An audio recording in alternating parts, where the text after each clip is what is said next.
বাংলা পক্ষ উত্তর চব্বিশ পরগনা শহরাঞ্চল জেলা পক্ষ থেকে আমি প্রীতি মিত্র। এই মুহূর্তে আমরা আছি আরিয়াদহে।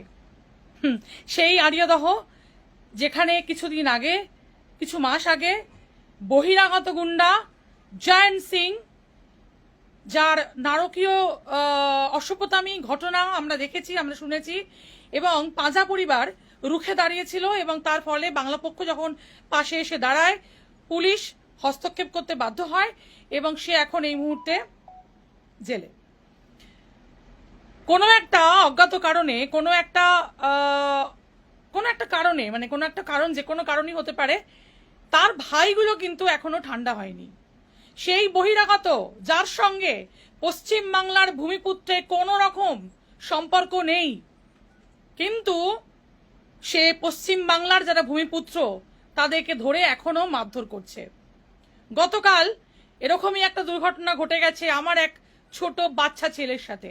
হ্যাঁ, আমার ছেলে, কারণ আমরা প্রত্যেকেই এই ভূমিপুত্রে যারা বাচ্চা সন্তান, আমরা তাদের মা। এই মুহূর্তে আমরা সেখানে আছি, সেই বাচ্চাটির বাড়িতে আছি। আমার সামনে তার পরিবার রয়েছে, তার বাবা রয়েছেন। আমরা এই মুহূর্তে তার সেই বাড়ি থেকে লাইভ করছি। লাইভ করার একমাত্র কারণ আপনারা তো অনেকেই জানেন না। অনেকেই বলবেন যে আরে কেন ওদের পেছনে এত লাগছেন। ওরা কেন লাগছে? ওরা আমার সন্তানকে কেন মারছে? ওরা আমার সন্তানদের দিনের পর দিন কেন মারছে, কেন আহত করছে? তাকে তো মেরে হসপিটালে পাঠিয়ে দিয়েছে, 8খানা সেলাই পড়েছে। আমি অভিজিৎদার কাছে আসবো। অভিজিৎদা, তুমি যখন এই খবরটা পেলে তোমার কি মনে হলো? মানে কি মনে হলো? মানে এই জয়ন্ত সিং, যাকে মিডিয়া এবং বিভিন্ন মিডিয়া, বিভিন্ন সংগঠনের পক্ষ থেকে তাকে একাধিকবার জয়ন্ত সিংহ বলে প্রচার করা হয়েছিল।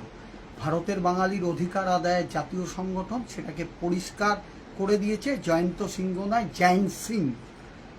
বহিরাগত, বিহার থেকে আগত গুটকা জন্তু। সেই পরিবারটার মাথার ওপর প্রভাবশালী রাজনৈতিক নেতাদের হাত আছে। প্রত্যেকটা রাজনৈতিক দলের নেতাদের এই অঞ্চলে হাত আছে। তার ফলে জয়ন্ত সিং পাজা পরিবারকে আক্রান্ত করেছে। লড়াই চলছে, জয়ন্ত সিং কিন্তু ভিতরে আছে, কিন্তু তার ভাইয়েরা, নিজের ভাই, বিভিন্ন ভাইয়েরা, তারা চারিদিকে, দেশওয়ালি ভাইয়েরা চারিদিকে সন্ত্রাস সৃষ্টি করে বেড়াচ্ছে। আর রাজনৈতিক নেতৃত্বরা পুরো নির্বিকার হয়ে বসে রয়েছে।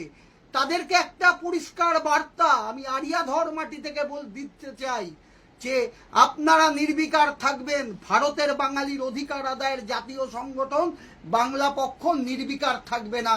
বাংলা পক্ষ এই নীতিতে বিশ্বাসী, আগে ভাই পরে সমস্যা, আগে বোন পরে সমস্যা। তার নিরিখে আজকে বাংলা পক্ষ উপস্থিত হয়েছে জিৎ দাসের বাড়িতে। জিৎ দাসকে এই পশ্চিম বাংলার একজন ভূমিপুত্র, বাঙালি সহ সকল ভূমিপুত্রদের অংশ বলতে মানে ভূমিপুত্র, সেই ভূমিপুত্র গতকাল পাটবাড়ি ঘাট, আরিয়াদহ পাটবাড়ি ঘাটে, সে অল্প বয়সী ছেলে, যে বিভিন্ন গঙ্গার ঘাটে মানুষ ঘুরতে যায়। দেখুন ব্যাপারটা, সে যখন যায় সেখানে মদ্যপ অবস্থায়, এই পরিষ্কার বলবো, না হলে এইভাবে অস্বাভাবিকতা করতে পারে না, মদ্যপ অবস্থায় তাকে কি বলা হলো, এই সাইকেলে ধাক্কা মেরেছিস কেন? সে তো কিচ্ছু জানে না। সে বলছে আমি সাইকেলে ধাক্কা মারিনি, আমি চলে যাচ্ছি। বলে না, তোকে যেতে দেবো না। তাকে ওই জয়ন্ত সিং এর খুড়তুতো ভাই দেশওয়ালি শুভম সিং, কারণ এই ঘটনা যত বাড়তে থাকবে সিংকে আবার সিংহ করে দেবেন না। বহিরাগত গুটকা জন্তু জয়ন্ত সিং এর ওই তুতো ভাই, গুটকা জন্তু ক্রিমিনাল শুভম সিং, সেই শুভম সিং এই পশ্চিম বাংলার বাঙালি একজন ভূমিপুত্রকে মারে, প্রহার এমনভাবে করে, তাকে তো শারীরিকভাবে মারে, বাঁশ দিয়ে মারে, তাকে মেরে তার মাথাটাকে ফাটিয়ে দেয়। মাথা ফাটিয়ে দেয়। তার বাড়িতে এখন এসছি, সে নেই, সে এখন কোথায়? হসপিটালে, নার্সিং হোমে গেছে। আমরা বাংলা পক্ষ পরিষ্কার বলে দিতে চাই, ডান বাম শাসক বিরোধী যে সকল রাজনৈতিক নেতাদের হাত থাকুক, বাংলা পক্ষ কিন্তু কাউর ধারধারি নয়। বাংলা পক্ষ কোনো শাসক পক্ষ নয়, কোনো বিরোধী পক্ষের তাবেদারি করার সংগঠন নয়। বাংলা পক্ষ বাঙালিদের পাশে থাকার সংগঠন। আমরা চাই এই ক্রিমিনাল গুটকা জন্তু বহিরাগত শুভম সিংকে একদম গ্রেপ্তার করা দরকার। তাকে উপযুক্ত শাস্তি দিতে হবে, উপযুক্ত শাস্তি দিতে হবে। কোনো কথা শুনবো না, কারণ যতক্ষণ তাকে না গ্রেপ্তার করে উপযুক্ত শাস্তি দেবে, বাংলা পক্ষ কিন্তু আরিয়াদহের মাটি ছাড়বে না, উত্তাল করে দেবে। আরিয়াদহ অঞ্চলে প্রত্যেকটা বাঙালি সহ সকল ভূমিপুত্রদের জানাতে চাই, ভয় পাবেন না। এই বহিরাগত গুটকা জন্তু ক্রিমিনালদের ভয় পাবেন না। আপনাদের পাশে আছে ভারতের বাঙালির অধিকার আদায়ের জাতীয় সংগঠন, যারা প্রত্যেকটা বাঙালির পাশে 365 দিন 24x7 একদম বাঙালির পাশে থাকার সংগঠন। ভয় পাবেন না। এখন আপনারা কথা বলুন জিৎ দাসের বাবার সাথে। জিৎ দাসের বাড়িতে আছি, অতএব জিৎ দাসের বাড়ির লোকেরা রয়েছেন, তার বাবাও রয়েছেন। তার সন্তান যে জায়গায় জিৎ দাসের বাবা বড় হয়েছেন, সেই জায়গায় তার সন্তানও বড় হয়েছে। ঠিক এখান থেকে ঢিলছোড়া দূরত্বে গঙ্গার পাড়, সেই গঙ্গার পাড়ে আড্ডা মারতে গেছে, বেশ করেছে। তার গঙ্গাটাও তার বাপের মাটি, গঙ্গার পাড়টাও তার বাপের মাটি। সে গেছে বন্ধু বান্ধবের সঙ্গে গল্প করতে, কিন্তু সেখানে কোনো একটা হিংস্র বহিরাগত জন্তু যে বসেছিল, সে আক্রমণ করেছে এবং আক্রমণের মাত্রা এমন জায়গায় চলে গেছে, 8টা সেলাই পড়েছে মাথায়। এই যার মাথায় 8টা সেলাই পড়েছে, যার বাবা এখানে বসে আছেন, ভাবুন তো এই বাবার জায়গায় আপনি বসে আছেন আর আপনার সন্তানের মাথায় 8টা সেলাই পড়েছে। যদি মেরুদণ্ড শক্ত হয়, কোনো বাঙালি যদি এটা দেখে থাকেন, প্রতিবাদ করুন সবাই মিলে এক হয়ে। কে হিন্দু, কে মুসলিম, কে সিপিএম, কে তৃণমূল, এই সমস্ত করার দিন শেষ। বহিরাগতের বিরুদ্ধে সমস্ত বাঙালি এখন, বাংলা পক্ষ এর শেষ দেখে ছাড়বে। দাদা, কি হয়েছিল কালকের একটু বলুন তো। নর্মাল অন্যান্য দিনের মতন কালকেও গেছিল আড্ডা মারতে, মানে বন্ধু বান্ধবের সঙ্গে একটু গল্প বসতে। অন্যান্য দিনও যায়, আর কালকে গেছে। কালকে যাওয়ার পরে ওরা মদ্যপ অবস্থায় মদ খেয়ে ওখানে ঘোরাঘুরি করছিল। ওই গুন্ডাগুলো, বহিরাগত গুন্ডাগুলো জেন সিং এর যে ভাই হয়, হ্যাঁ, যে জেন সিং জেলে আছে, তার ভাই, খুড়তুতো ভাই, মদ খেয়ে ওখানে বসেছিল।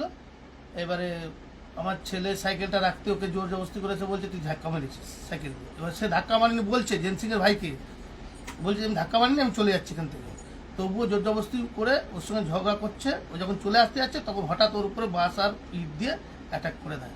অ্যাটাক করে মাথা ইট দিয়ে মাথা ফাটিয়ে দেয়, বাস দিয়ে পেছন থেকে অ্যাটাক করে, হ্যাঁ, আর বাস দিয়ে ঘাড়ে পিঠে মারে। ঘাড়ে দাগ আছে এখন। তো আমার ছেলে ওখানে অজ্ঞান হয়ে পড়ে যায়, পড়ে থাকে। তার বন্ধু বান্ধবরা আসে, এসে তাকে তুলে নিয়ে হাসপাতালে যায়। আমরা খবর পাই না, তারপর ওটা বলছিলেন যে অজ্ঞান হয়ে সে গড়িয়ে চলে যাচ্ছিল। অজ্ঞান হয়ে গড়িয়ে সে গঙ্গা পড়ে যাচ্ছে, সিঁড়ি ছিল। হ্যাঁ, ওখানকার লোকাল এক লোক ধরে আটকায়, সঙ্গে সঙ্গে ফোন করে খবর দেয় তার বন্ধু বান্ধবদের। বন্ধু বান্ধবরা এসে হাসপাতালে নিয়ে যায় তাকে, সাগর দত্ত হাসপাতালে। ওখান থেকে তাকে মেডিকেল করানো হয়। জয়ন্ত সিং এর ভাই শুভম সিং তখন মেরেই পালিয়ে যায়। আচ্ছা, তারপর ওখানে মেডিকেল করানো হয়। কি হয় ওখানে মেডিকেলে? 8টা সেলাই পড়ে। 8টা সেলাই পড়ার পরে ওখানে আমরা এফআইআর করার জন্য যে মেডিকেল করানো হয়, সেই মেডিকেল করিয়েছি। তারপরে এসেছি ওখান থেকে থানায় এসেছি। কোন থানায়? দক্ষিণেশ্বর থানায় এসেছি। দক্ষিণেশ্বর থানায় এফআইআর করেছি। ওনারা যা যা বলেছে দরখাস্ত দিয়েছি, এফআইআর করেছি। ছেলের শরীরটা বেশি অসুস্থ হওয়াতে ছেলেকে বাড়িতে পাঠিয়ে দেওয়া, আমাকে রেখে দেওয়া হয়, রাত্রি 2টো অবধি রেখে দেওয়া হয়। আমি ওখানে বসেছিলাম। আপনি গেছেন কখন থানায়? থানায় গেছি 9টা। 9টা থেকে 2টো অবধি বসে রেখেছিল এফআইআর এর জন্য? বসেছিলাম। কেন এতক্ষণ? জানি না, আমি কেন বসেছিলাম আমি জানি না। কিন্তু আমাকে প্রথমে কিছু কাগজপত্র সই করানো হয়, তারপর দরখাস্ত করতে বলা হয়, করি। এবং তারপরে বসে থাকার পরে লাস্টে 2টোর সময় আমাকে বললো 2-3টা আরো সই করানো হয়, করে বললো আপনি বাড়ি চলে যান। এই অবধি আমি জানি না, তারপরে কোনো খবর পাইনি। আমার ছেলের শরীরের অবস্থা খুব খারাপ হতে এই সকালবেলা আজকে আমি নার্সিংহোমে পাঠিয়ে দিই তাকে। তার মা নিয়ে গেছে, এখনো পর্যন্ত ফেরেনি। এখন কি অবস্থায় আছে সে? এখন সিটি স্ক্যান হয়েছে, সেলাইন দিচ্ছে, টোটাল মানে ফোনেতে যা যতটুকু মানে অ্যাডমিটেড, ভর্তি করে নিয়েছে। হ্যাঁ, ভর্তি করে নিয়েছে। ভর্তি করে নিয়েছে। এবং এখনো অবধি থানা থেকে কোনো রকম যোগাযোগ করার চেষ্টা হয়েছে আপনাদের সাথে? না, থানা থেকে কোনো যোগাযোগ করা হয়নি। থানা থেকে এখনো পর্যন্ত কিছু খবরও আমায় দেয়নি, কিছুই বলেনি। আচ্ছা, আমি কিছু জানি না থানার তরফ থেকে। আপনি গেছিলেন থানায়? আর না, থানায় আমাকে ডাকি নিয়ে যাইনি। আমি কালকে রাত্রে চলে আসার পর এখনো পর্যন্ত থানায় যাইনি। সরকার পক্ষ, বিরোধী পক্ষ এবং পুলিশ প্রশাসন সবার কাছে একান্ত অনুরোধ, এই জিনিস যদি বাড়তে থাকে, সে আপনি কোনো একটা ড্রেসে বা ইউনিফর্মে থাকুন না কেন, আপনার ছেলে মেয়ের সাথেও কিন্তু হবে।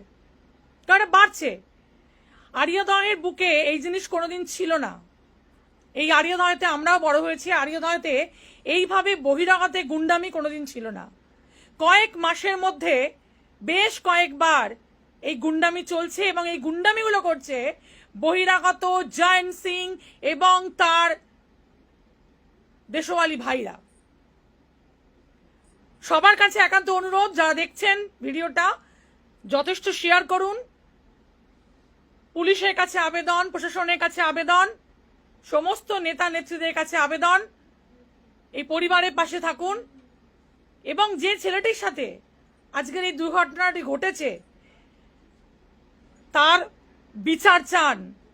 আজকে যদি তার বিচার না হয়, আগামী দিনে আপনার ছেলে মেয়েরও কি এই ঘটনা ঘটলে বিচার পাবেন? তো সব বাঙালির কাছে আবেদন, আপনারা এক হন। আপনি বাংলা পক্ষের কাছে কিছু বলতে চান? আমি বাংলা পক্ষের কাছে এটাই বলতে চাই, আমার ছেলেকে যারা মেরেছে তারা যেন শাস্তি পায়। একদম সবাই। এবং সেটা প্রশাসনের কাছেও আপনার আবেদন, এবং এটা নিশ্চয়ই সমস্ত নেতা নেত্রীর কাছেও আবেদন। আর সেই কারণেই আপনি বাংলা পক্ষকে ডেকেছেন এবং বাংলা পক্ষ চাইছেন বাংলা পক্ষ পাশে থাকুক। বাংলা পক্ষ কথা দিয়ে গেল, এর শেষ দেখে ছাড়বে। জয় বাংলা।